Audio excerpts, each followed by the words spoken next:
Hola, soy Natalia, soy doctora en biología y quería responder a algunas preguntas acerca del coronavirus. Bueno, en primer lugar, ¿qué es un virus? En general, un virus presenta un material genético que puede ser ARN o ADN y alrededor una envoltura que se llama cápside. Y esa envoltura puede ser de naturaleza proteica o alguna otra naturaleza, depende del virus que estemos hablando. En este caso particular, hablamos del SARS-CoV-2 o COVID-19. El virus se llama SARS porque las siglas en inglés significan síndrome agudo respiratorio severo, que es uno de los síntomas que puede causar la enfermedad. Y después, bueno, se le ha nombrado como COVID y eso es la neumonía que produce. Entonces, particularmente, este virus tiene un material genético que es de ARN y la cobertura es fosfolipídica y bueno, el hecho de que sea de naturaleza lipídica lo hace susceptible a que si usamos detergentes o jabón se elimine esa parte del virus y lo inactive.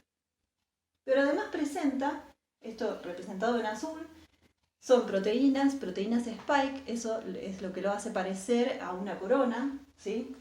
Y en realidad coronavirus es coronaviridae, que es una familia de virus. ¿Por qué una familia de virus? Porque hay muchos de estos virus ya eran conocidos en el reino animal.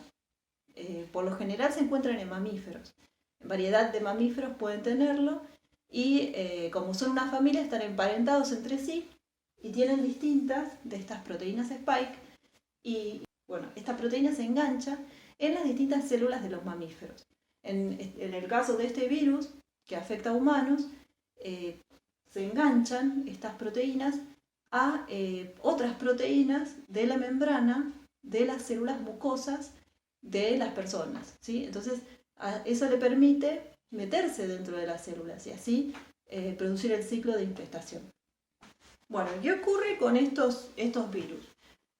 Son una familia, los coronavirus son una familia que se llama Coronaviridae, que produce infecciones o produce distintas enfermedades en distintos animales mamíferos por lo general.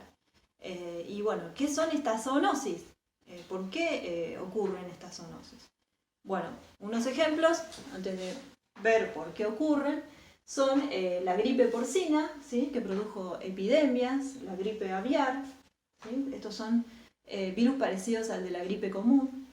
Después está el HIV, que es un virus distinto, que se produjo por el salto evolutivo de primates hacia el hombre. En los primates no es muy grave los síntomas que produce, pero en el hombre sí, si no tiene tratamiento. El ébola es una enfermedad muy grave, produce fiebres hemorrágicas y una tasa de mortandad a veces del 50%. Es gravísimo y produce epidemias en África. Y el salto evolutivo fue desde cerdos o monos y el hombre. También están MERS y SARS, son enfermedades que son producidas por coronavirus, de la misma familia. MERS fue el contagio de camellos, el contacto de los humanos con camellos produjo que desde los camellos salte al hombre. Y SARS, lo mismo pero en civetas, que son unos carnívoros. Entonces, estamos hablando de enfermedades que son habituales en distintos animales, pero que surgen, hacen un salto evolutivo hacia el ser humano infectándolo y produciendo epidemias porque se trata de enfermedades nuevas para las personas y por eso tienen este nivel de contagio. ¿Por qué ocurren las zoonosis? En primer lugar, tenemos el uso de la tierra. Por ejemplo, partiendo de diversos ecosistemas que funcionan como compartimentos estancos, pero interrelacionados entre sí, estos pueden ser selvas, sabanas, bosques. La flora y la fauna en cada uno de ellos está adaptada al lugar en el que viven y interrelacionarse entre ellos y también con los patógenos que pueden presentar y cada patógeno está adaptado a la especie con la que ha evolucionado. Por ejemplo, si extendemos la explotación de estas tierras, ya sea para la agricultura o para la ganadería, generamos un único ecosistema artificial en donde ciertas especies quedan en contacto con los humanos.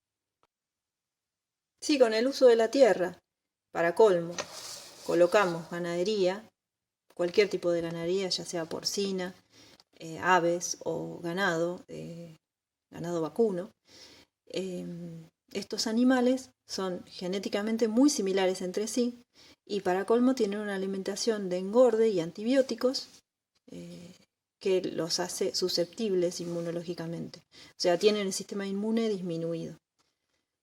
O sea que esto y la interacción que tienen entre sí de hacinamiento y el contacto con especies salvajes hace que esto sea un caldo de cultivo para la evolución de nueva virulencia.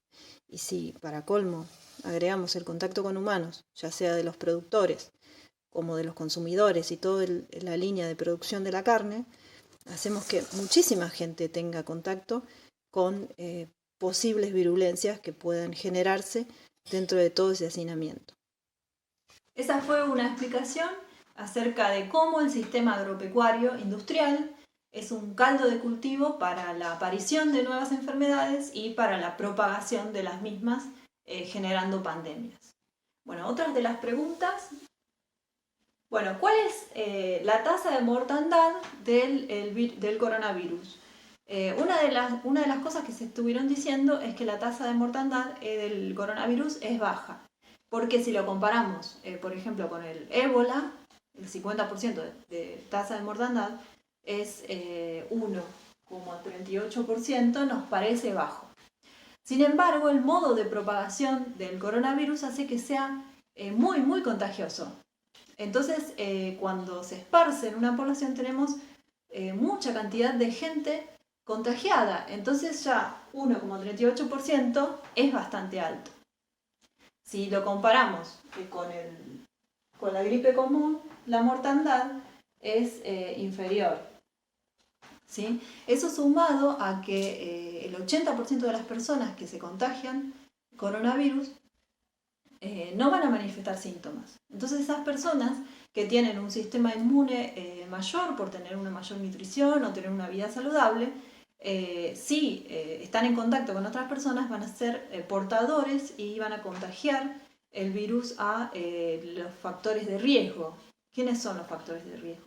Bueno, estas personas que tienen alguna otra enfermedad que hace que su sistema inmune esté más comprometido, pueden ser los ancianos, pueden ser personas que están en continuo contacto con enfermedades, como las personas que trabajan en los trabajadores de la salud, o también pueden ser personas que están malnutridas. Entonces, todas estas causas, como el estrés también, el estrés puede bajar el sistema inmune, por exceso de trabajo también puede ser. Todo esto son los factores de riesgo. Entonces, por más que algunas personas no sufran síntomas relevantes, son portadoras que van a contagiar a estas personas que pueden estar dentro de este 1,38%. Entonces eso nos lleva a otra pregunta. Si gran parte de la población va a tener síntomas como el SARS, el síndrome agudo severo respiratorio, va a necesitar hospitalización. Entonces, si necesita hospitalización, internación y cuidados intensivos, ¿está el sistema de salud preparado para resistir la demanda de tanta cantidad de gente? Bueno, esa es una respuesta que ahí sí nos lleva al verdadero problema de esta enfermedad, de esta pandemia. ¿Por qué se considera pandemia? La respuesta es no. Los sistemas de salud, por algunas razones, como puede ser políticas neoliberales, o puede ser que los gobiernos permitan que pagar deudas externas al Fondo Monetario sea prioridad antes que la salud, hace que los sistemas de salud han estado en continuo desfinanciamiento a lo largo de los años. Entonces, ahí está el verdadero problema del coronavirus, que no tenemos los recursos no tenemos la salud pública adecuada para resistir esta pandemia.